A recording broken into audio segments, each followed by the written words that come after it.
Magandang araw po, welcome po sa aking channel, Love9 TV.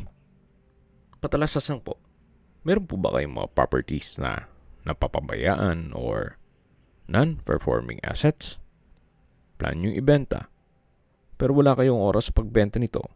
Kung ito'y pagkakatiwala nyo po sa amin, tawag lang po kayo sa aking numero, usap po tayo, gawa ko po ng video for free. Yes, libre po, wala po kayong babayaran. Tutulungan pa namin kayong mabenta ang inyong property. Kami na po bala sa marketing, sa boosting or paid ads. Even sa tripping, hindi na po kayo mapapagod sa pag-entertain ng mga buyers. Kami na po bala sa lahat. Tawag lang po kayo. Nandito po tayo ngayon sa Alfonso, Cavite kung saan meron po tayong bagong video presentation.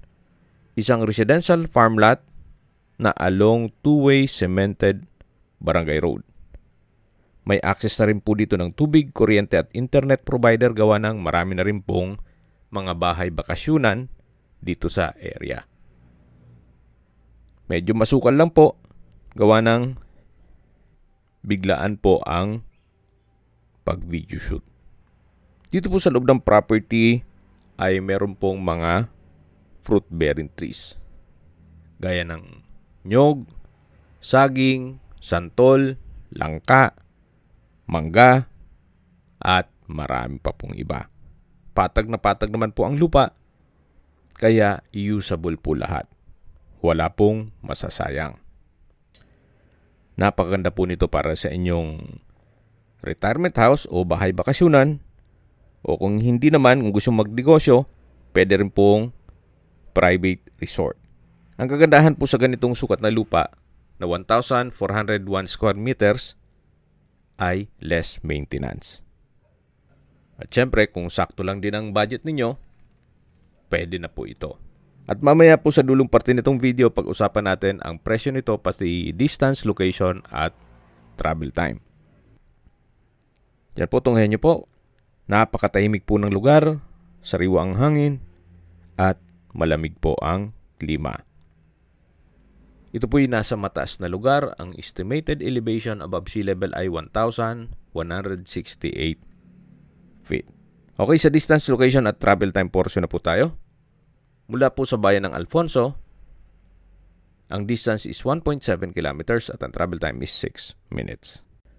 Kumpleto na po doon gaya ng public market, groceries, convenience store, remittance center, drugstore, bank, school, church at hospital. Yan po yung lagi kong binabanggit sa inyo na dapat nyo i-consider sa paghanap ng property, yung meron pong malapit na hospital. Hindi ko nun po sinasabing sakitin kayo, yan naman po for emergency purpose lang naman.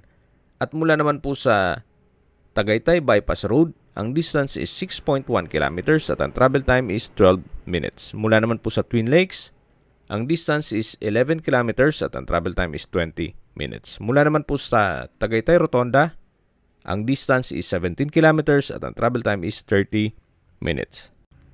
Mula naman po sa Calax Aguinaldo exit, ang distance is 30 kilometers at ang travel time is 52 minutes kasama na ang traffic.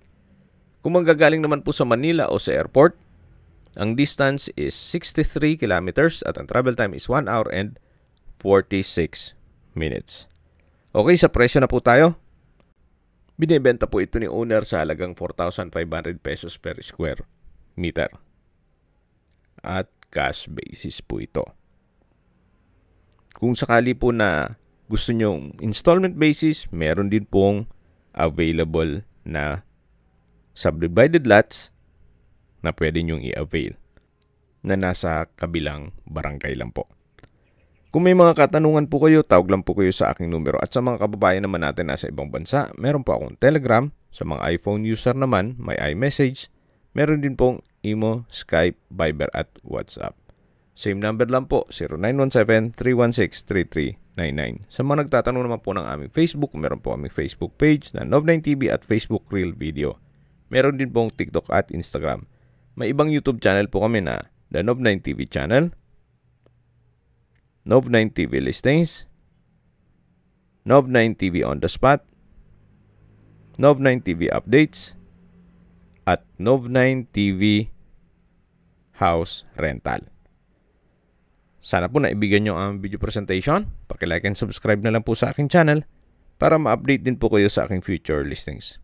kung sakali po hanap nyo mas malaking sukat ng lupa, meron din po kami ibang listings na pwede nyong pagpilian. Huwag po kayong mag-atubiling tumawag sa amin, then let us know your budget para malaman namin kung anong property pwede naming elok sa inyo.